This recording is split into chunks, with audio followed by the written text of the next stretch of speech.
Good Thursday, everyone. This is meteorologist Dave Snyder at the National Weather Service with Alaska's statewide weather. Cold, high pressure setting up across the Canadian Arctic is moving east and southeasterly winds into interior Canada, and it does look like parts of the upper Yukon Valley and the eastern interior will be turning colder over the next several days. One thing that will help will be the inversion that's been lingering around Fairbanks with air quality concerns there. It looks like the colder air aloft will allow some of that air to mix up over the Middle Tanana Valley, which should improve air quality concerns for your area.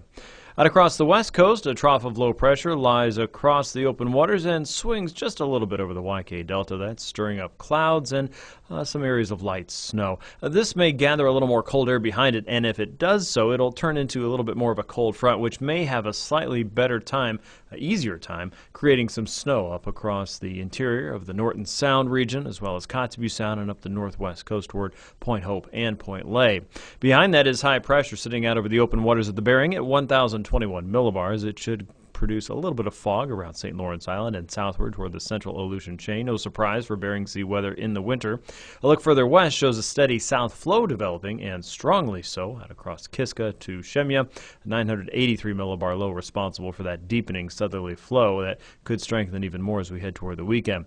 For the Gulf of Alaska, a trough of low pressure lies across the open waters there. A piece of that is swinging up through the southern sections of southeastern Alaska. A little bit of rain and snow may develop as we head into Friday afternoon and evening, but before that, stable air up around the northern part of the Gulf, especially around Yakutat to Cordova, Prince William Sound, and even into Cook Inlet.